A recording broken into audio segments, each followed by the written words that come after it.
ಭೀಕರ ರಸ್ತೆ ಅಪಘಾತ, 5 ಸಜೀವ ದಹನ. ಚಿತ್ರದುರ್ಗ ಜಿಲ್ಲೆ ಹಿರಿಯೂರು ತಾಲೂಕಿನ ಗೊರಲ್ತು ಕ್ರಾಸ್ ಬಳಿ ಇಂದು ಬೆಳಗ್ಗೆ ಸುಮಾರು 2 ಗಂಟೆ ವೇಳೆಗೆ ಭೀಕರ ರಸ್ತೆ ಅಪಘಾತ ಸಂಭವಿಸಿದೆ. ಕಂಟೈನರ್ ಲಾರಿ ಚಾಲಕ ನಿಯಂತ್ರಣ ತಪ್ಪಿ ಮೊದಲು ರಸ್ತೆ ವಿಭಜಕಕ್ಕೆ ಗುದ್ದಿ ನಂತರ ವಿರುದ್ಧ ದಿಕ್ಕಿನಿಂದ ಬರುತ್ತಿದ್ದ ಎಸಿ ರಹಿತ ಖಾಸಗಿ ಬಸ್ಗೆ ಡಿಕ್ಕಿ ಹೊಡೆದಿದೆ. ಡಿಕ್ಕಿಯ ತೀವ್ರತೆಯಿಂದ ಬಸ್ಗೆ ಬೆಂಕಿ ಹತ್ತಿಕೊಂಡು 5 ಗುರುತಿಸಲಾಗದಷ್ಟು ಸುಟ್ಟು ಕರಕಲಾಗಿದ್ದಾರೆ. ಕಂಟೈನರ್ ಕೂಡ ಸಂಪೂರ್ಣವಾಗಿ ನಾಶವಾಗಿದ್ದು, ಚಾಲಕ ಕುಲದೀಪ್ ಯಾದವ್ 29 ವರ್ಷ ಅವರು ಲಾರಿಯಲ್ಲೇ ಸಿಲುಕಿ ಸ್ಥಳದಲ್ಲೇ ಮೃತಪಟ್ಟಿದ್ದಾರೆ. ಈ ದುರ್ಘಟನೆ ಆಂಧ್ರಪ್ರದೇಶದ ಕರ್ನೂಲ್ ಬಳಿ ನಡೆದಿದ್ದ ವೋಲ್ವೋ ಬಸ್ ಅಪಘಾತದ ಕಹಿ ನೆನಪು ಮಸುಕಾಗುವ ಮುನ್ನವೇ ಸಂಭವಿಸಿದ್ದು, ಸಾರ್ವಜನಿಕರಲ್ಲಿ ತೀವ್ರ ತಲ್ಲಣ ಉಂಟು ಮಾಡಿದೆ. ಕ್ರಿಸ್ಮಸ್ ರಜೆ ಹಿನ್ನೆಲೆ ಗೋಕರ್ಣ ಕಡಲ ತೀರಕ್ಕೆ ಪ್ರವಾಸಕ್ಕೆ ಹೊರಟಿದ್ದ ಪ್ರಯಾಣಿಕರು ಈ ಅಪಘಾತಕ್ಕೆ ಬಲಿಯಾಗಿದ್ದಾರೆ. ಸಂಭ್ರಮದ ಪ್ರಯಾಣ ಮಧ್ಯದಲ್ಲೇ ಅಂತ್ಯ ಕಂಡಿದೆ. ಮೃತರ ವಿವರ: ಬೆಂಗಳೂರು ಮೂಲದ ಬಿಂದು 28 ವರ್ಷ ಮತ್ತು ಅವರ 5 ವರ್ಷದ ಪುತ್ರಿ ಗ್ರಹಿಷಾ, ಹಾಸನ ಜಿಲ್ಲೆಯ ಚನ್ನರಾಯಪಟ್ಟಣದ ಹೇಮಸಿ ಮಾನಸ 26 ವರ್ಷ, ಮಂಡ್ಯ ಜಿಲ್ಲೆಯ ಅಂಕನಹಳ್ಳಿಯ ಎಂಎ ನವ್ಯ 27 ವರ್ಷ, ಭಟ್ಕಳದ ರಶ್ಮಿ ಆರ್ ಮಹಾಲೆ ಎಲ್ಲರೂ ಬಸ್ಸಿನೊಳಗೆ ಸಜೀವ ದಹನಗೊಂಡಿದ್ದಾರೆ. ಪೊಲೀಸರ ಪ್ರಕಾರ ಕಂಟೈನರ್ ಚಾಲಕರ ನಿರ್ಲಕ್ಷ್ಯವೇ ಅಪಘಾತಕ್ಕೆ ಕಾರಣವಾಗಿದೆ. ಎಷ್ಟು ಮೃತದೇಹಗಳು ಪತ್ತೆಯಾಗಿದೆ?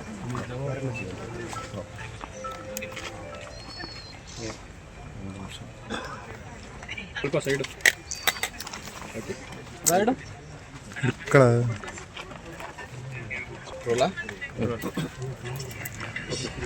ಸರಿ ಹಿಡಿಯೋ. ಇವತ್ತು ಬೆಳಗ್ಗೆ ನಡೆದಿರುವಂಥ ಆಕ್ಸಿಡೆಂಟ್ನಲ್ಲಿ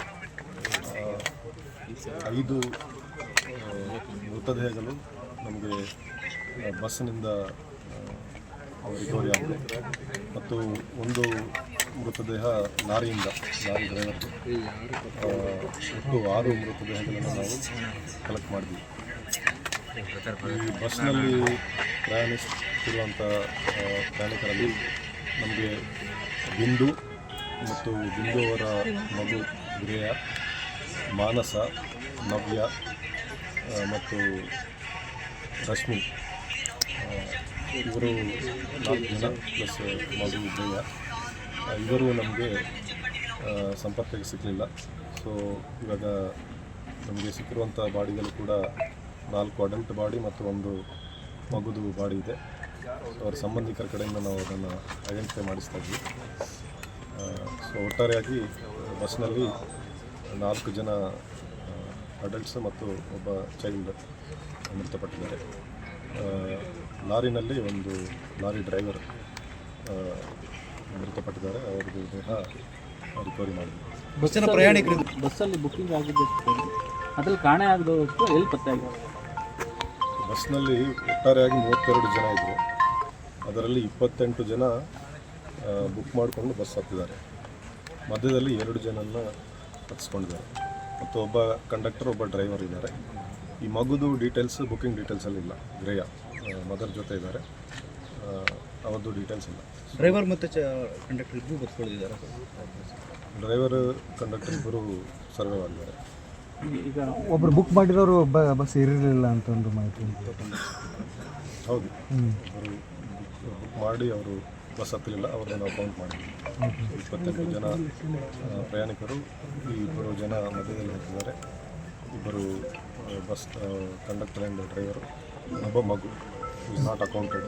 ಬಿಂದು ಮತ್ತು ಮಗು ಯಾವ ಊರಿಂದ ಗೊತ್ತಾಯ್ತು? ಒಂದು ಮಗು ನಾನು ತಿಳ್ಕೊಂಡಿದ್ದೆ. ಬೆಳಗ್ಗೆ ಅವರು ಎಲ್ಲಿ ಪತ್ತೆ ಆದರು? ಸರಿ, 3 ಜನ ಅಲ್ಲ, ಅದರಲ್ಲಿ ಒಬ್ಬ ಮುಸ್ಲಿಂ ಕಪ್ಪಲ್, ಅವರು ನಮಗೆ ಪತ್ತೆ ಆಗಿರಲಿಲ್ಲ. ನಸ್ರತ್ ಉನ್ನೀಸಾ ಮತ್ತು ಸೈಯದ್ ಜಮೀರ್ ಗೌಸ್ ಇವರಿಬ್ಬರು ಕೂಡ ನಮಗೆ ಪತ್ತೆ ಆಗಿರಲಿಲ್ಲ. ಅವರು ಐಡೆಂಟಿಫೈ ಆಗಿದ್ದಾರೆ. ಶಿರಾ ಕಡೆ ಹೋಗಿದ್ದಾರೆ ಅಂತ ಹೇಳ್ತಾರೆ. ಈಗ ಎಲ್ಲಿ ಶಿಫ್ಟ್ ಆಗಿದ್ದಾರೆ ಅದು ನಮಗೆ ಫರ್ದರ್ ಹೇಳ್ತೀನಿ. ಬಟ್ ಅವರಿಬ್ಬರು ಸೇಫ್ ಆಗಿದ್ದಾರೆ. ಅವ್ರಿಗೇನೂ ಆಗಿಲ್ಲ. ಸರಿ, ಬೆಳಗ್ಗೆ ಚಿತ್ರದುರ್ಗ ಶಿವಗಾರ ತಂದಿರುವಂಥ ಮೃತದೇಹಗಳ ಪೈಕಿ ಎಲ್ಲವೂ ಕೂಡ ಗುರುತು ಪತ್ತೆ ಆಗಿದೆ. DNA ಪರೀಕ್ಷೆ ಅನಿವಾರ್ಯ. ಬಿಂದು ಮತ್ತು ಮಗುದು ಮೃತದೇಹ ಪತ್ತೆ ಆಗಿದೆ. ಬಟ್ ನವ್ಯ ಮತ್ತು ಮಾನಸ ಅವರು ಎರಡು ಮೃತದೇಹಗಳಿದೆ. ಸಂಬಂಧಿಕರು ಸ್ವಲ್ಪ ಕನ್ಫ್ಯೂಷನಲ್ಲಿದ್ದಾರೆ. ಯಾಕೆಂದರೆ ಅವರಿಬ್ಬರು ಫ್ರೆಂಡ್ಸ್ ಇದ್ದಾರೆ. ಅವರು ಒಬ್ಬರೊಬ್ಬರು ಚೈನ್ ಎಕ್ಸ್ಚೇಂಜ್ ಮಾಡ್ಕೊಳ್ಳುವಂಥ ಇದು ಮಾಡ್ತಾರಂತ ಹೇಳ್ತಾರೆ. ಸೊ ಚೈನಿಂದ ಎಕ್ಸಾಕ್ಟ್ಲಿ ಪರ್ಸನ್ನ ಐಡೆಂಟಿಫೈ ಮಾಡೋದು ಕಷ್ಟ ಅಂತ ಅವ್ರು ಹೇಳ್ತಾರೆ. ಇನ್ನೊಬ್ಬರು ರಶ್ಮಿ, ಅವರ ಪೇರೆಂಟ್ಸ್ ಕೂಡ ಬಂದಿದ್ದಾರೆ. ಅವ್ರದ್ದು ಕೂಡ ಚೈನ್ ಫೋಟೋಸ್ ತೊಗೊಂಡು ಮನೆಯಲ್ಲಿ ಅವರು ವಿಚಾರಣೆ ಮಾಡ್ತಾ ಇದ್ದಾರೆ. ಅದಾದ ನಂತರ ಎಲ್ಲ ಮೃತದೇಹಗಳು ಗೊತ್ತಾಗಿದೆ. ಬೆಳಗ್ಗೆ 4 ಗೊತ್ತಾಗಲಿಲ್ಲ. ಒಂದು ಸಣ್ಣದಾಗಿ ಇರೋದರಿಂದ ಅದು ಬೇರೆಯವರ ಒಂದು ಬಾಡಿ ಪಾರ್ಟ್ ಅಂತ ಅಂದ್ಕೊಂಡ್ವಿ. ಬಟ್ ಈಗ ನಮ್ಮ FSL ಡಾಕ್ಟರ್, ಸರ್ಜನ್ ಮತ್ತು ನಮ್ಮ FSL ಟೀಮ್ ಎಲ್ಲರೂ ಕೂಡ ಚೆಕ್ ಮಾಡಿ ಅದೊಂದು ಸಪ್ರೇಟ್ ಮೃತದೇಹ ಅಂತ ಐಡೆಂಟಿಫೈ ಮಾಡಿದ್ದಾರೆ. ಅದನ್ನು ನಾವು ಸಪ್ರೇಟಾಗೇ ಪ್ಯಾಕ್ ಮಾಡಿದ್ದೀವಿ. ಸೊ ಅದು ಕೂಡ ಒಂದು ಮೃತದೇಹ ಆ್ಯಡ್ ಆಗಿದೆ. ಈಗ 6 ಜನ ಒಟ್ಟು, ಲಾರಿ ಡ್ರೈವರ್, ಮಗು ಮತ್ತು 4 ಜನ ಕುಡಿದು ಇವತ್ತೇ ಹಸ್ತಾಂತರ ಮಾಡ್ತಾರೆ. ಇವತ್ತು ಐಡೆಂಟಿಫೈ ಮಾಡಿ 2 a.m. in the morning, ghastly accident happened here Review, Namagonda village. A container crossed the median, hit a moving bus with 32 people were traveling. As of now, 4 dead bodies by the particular bus. One in the container. 5 deaths are confirmed. Otherwise, 3 are missing. We are tracing them. Hopefully, they are alive. Another 25 who went out of the bus are safe. They are out of danger. And only one person is admitted to Bangalore Hospital for treatment. It said that he is having 15 to 20% points. Otherwise, all 25 people are out of danger. This accident probably happened because of the negligence of this container driver. That is the prima facie. We put at the scene.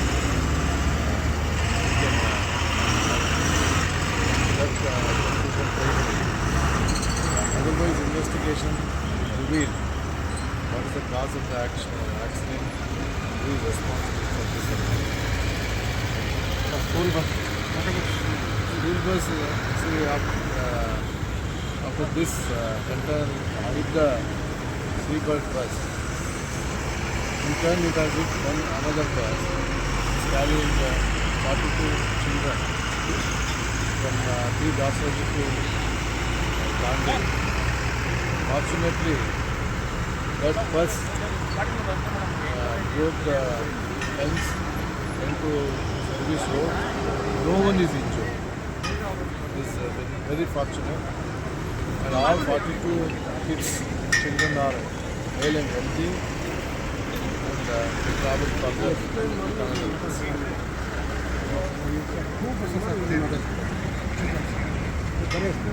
One bus is hit. One bus is already passed. Yes, passed. ಘಟನೆ ವೇಳೆ ಬಸ್ಸಿನಲ್ಲಿ ಒಟ್ಟು 30 ಪ್ರಯಾಣಿಕರಿದ್ದು 28 ಮಂದಿ ಮುಂಗಡ ticket ಕಾಯ್ದಿರಿಸಿದ್ರು. ಮಧ್ಯದಲ್ಲಿ bus ಹತ್ತಿದ 2 ಪ್ರಯಾಣಿಕರು ಸಮಯಕ್ಕೆ ಸರಿಯಾಗಿ ಬಸ್ಸಿನಿಂದ ಜಿಗಿದು ಪ್ರಾಣಾಪಾಯದಿಂದ ಪಾರಾಗಿದ್ದು ಗಾಯಗೊಂಡು ಆಸ್ಪತ್ರೆಗೆ ದಾಖಲಾಗಿದ್ದಾರೆ. ಅಪಘಾತದ ಸುಮಾರು 20 ನಿಮಿಷಗಳ ಬಳಿಕ ಪೊಲೀಸರು ಸ್ಥಳಕ್ಕೆ ಆಗಮಿಸಿ ರಕ್ಷಣಾ ಕಾರ್ಯಾಚರಣೆ ನಡೆಸಿದ್ರು. ಮೃತರ ಕುಟುಂಬಗಳಿಗೆ ರಾಜ್ಯ ಸರ್ಕಾರದಿಂದ ತಲಾ 5 ಲಕ್ಷ ರೂಪಾಯಿ ಪರಿಹಾರ ನೀಡಲಾಗುವುದೆಂದು ಮುಖ್ಯಮಂತ್ರಿ ಸಿದ್ದರಾಮಯ್ಯ ಘೋಷಿಸಿದ್ದಾರೆ. ಪ್ರಧಾನಿ ನರೇಂದ್ರ ಮೋದಿ ಅವರು ಮೃತರ ಕುಟುಂಬಗಳಿಗೆ ತಲಾ 2 ಲಕ್ಷ ಹಾಗೂ ಗಾಯಾಳುಗಳಿಗೆ 50,000 ರೂಪಾಯಿ ನೆರವು ನೀಡುವುದಾಗಿ ಎಕ್ಸ್ನಲ್ಲಿ ಪ್ರಕಟಿಸಿದ್ದಾರೆ. ಮುಖ್ಯಮಂತ್ರಿ ಕೂಡ ಗಾಯಾಳುಗಳಿಗೆ 50,000 ಪರಿಹಾರ ಘೋಷಿಸಿದ್ದಾರೆ. ಹೆಚ್ಚಿನ ತನಿಖೆ ಮುಂದುವರೆದಿದೆ. ವರದಿ ಹರೀಶ್ ನಾಯ್ಕನಹಳ್ಳಿ.